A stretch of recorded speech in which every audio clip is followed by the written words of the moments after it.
Hey, what's up, Internet? You're either thinking about buying one of these scanners, have bought one, or don't know if you should buy one. Maybe you're buying one right now. This video is made by trytohelpyou.com, and I'm going to try to help you. Yeah. So I bought this scanner. It's an AUTEL AL619, as you can see here, and it's got several features, specifically one that I have a high interest in, which is the supplemental restraint system. It can scan that. Yes. So anyway, let's move on and open the box. There you can see it comes with a case, the scanner itself, a manual, and software. Oh my gosh, software. There's a cable as well, so you can connect it with your car, because that's where you bought it. And then there's a USB cable that you have to add to your collection of USB cables, if you're like me. And yeah, that's what it comes with. So let's take a closer look at the device itself, the scanner. It's pretty big, in my opinion, and the buttons here, let's listen to those. They feel kind of cheap. Yeah. There's the screen. It's a color screen. You'll see that later. And then there's a micro SD slot and USB port there. It also comes with that 4 GB micro SD card. But let's go ahead and install some software. Yeah. The software installed fairly painlessly on my Windows 7 computer. Going back to that SD card, you also have to install stuff onto it. So I had to get my reader out and my SD card reader and have it installed of that. But yeah, before you're able to use the software, you have to register with AUTEL. That was kind of a pain in the butt. It took 15 minutes total. You got to go check your email and verify that you're an email holder, and then you get through and you can see the updates, as you can see blurred out here. I installed them after downloading them. That process, this installation process took like a half hour. It's actually much slower than you're seeing. I'm just speeding it up. But once it was all updated, I went ahead and I was like, let's go to the car. So let's step into the car. Welcome to my 2004 Volvo S80.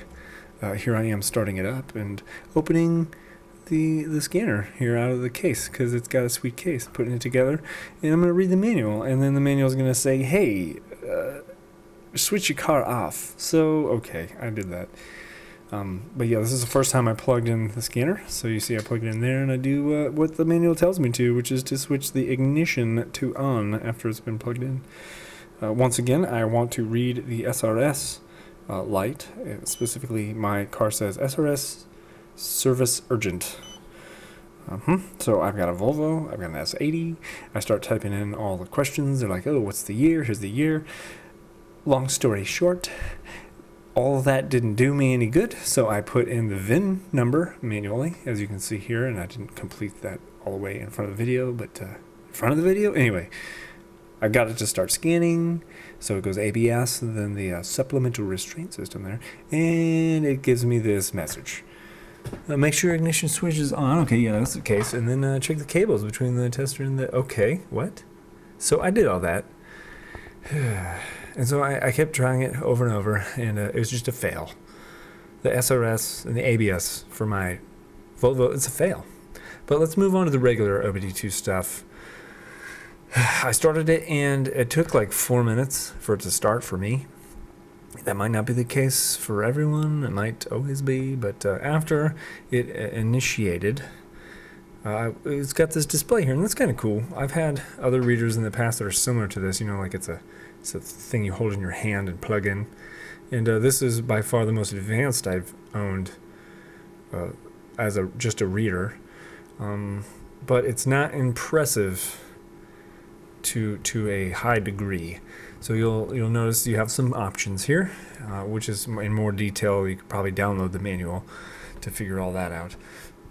But yeah, I go in and I try to look at the live data. My car's not running right here, so you can see there's no RPMs or miles per hour because I'm not moving. And you'll notice on the bottom of the screen there it says one graphic. So I was like, hey, I'm curious about that.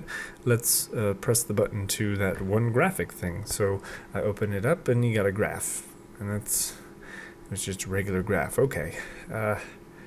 Anyway, once again, I'm not really interested in just the reading features because I want the SRS airbag like feature, that part of the ugh. Okay, so right, we can also look at the setup here. You can turn off that annoying beep that it comes with. That's cool. Yeah. So symbolically, I'm going to play the video backwards to show that I am packing up my scanner, and I'll give you more details as to why I'm doing that. That's because I tried to figure out this problem and tried to solve it with not being able to read the SRS light by contacting AUTEL. And I was like, hey, I got this problem, and I typed out the name, like the error code, and I waited a few days, and they didn't say anything at all, like they didn't respond. So I called them and then resent the email, and then I left a message on their phone, I guess, and then they did get back to me, and it said, good day, what is serial number of scanner, and what is the VIN for the vehicle coverage? Oh, so they didn't even give the word serial a definite article, but anyway, I answered that question. I gave them both of the things they asked for, and they did respond, which was, I guess that was nice. They said, our software engineers are aware of the issue, and they will take a look at the software to figure out what needs to be done to fix that communication issue. In the meantime, keep the scan tool updated. Like, what? So I told them, I'm like, hey man, can we fix this? Because I bought it for that one reason. Yeah.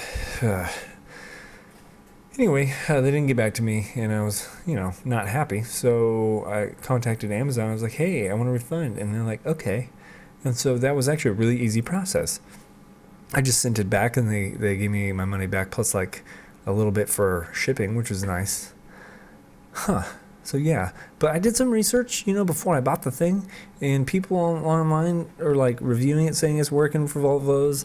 The people who sell it are saying, yeah, it works for Volvos. When the questions come up on Amazon, and it's just a bunch of horse pooey. It's just a big heaping pile of dung. Their online forums have people saying, like, what's up? But they're also saying there was a fix in the last update, but some of them are also still saying that it didn't work. Anyway, buyer beware. Do your research prior. Is it good or is it bad? You decide after I decide. Overall, for just regular code reading, this device appears to be pretty good. But if you want to be able to read your airbags or your ABS, make sure you do thorough research on the forums, because if your experience is like mine, it might not work out for you. But what can we do, is what you may ask. There are other ways to go about reading just regular codes, and here's one of the ways to do that. You don't need to spend $180 on a tool just to read OBDII codes. You can get a Bluetooth adapter. I specifically bought one in 2013, as you can see it here off of eBay. It links up with a smartphone and an app on it. And here it's also sold at Amazon. Look at that. And specifically, the app that I use, apparently it comes with one if you buy it from these guys, but the app I use is like $5. It's called Torque Pro. I'll make another video, and I'll link it at the end of this one or in the description below to give you an idea of how that works, but I need time to make that video. But anyway, in regards to this AUTEL AL619, I hope I've given you some information. If you like this video, there's a button for that. If you want to see more videos like it, there's a button for that. And if you want to help out the channel, go to Facebook and like Facebook or share this video with your friends. Yeah. Anyway, I hope that helped.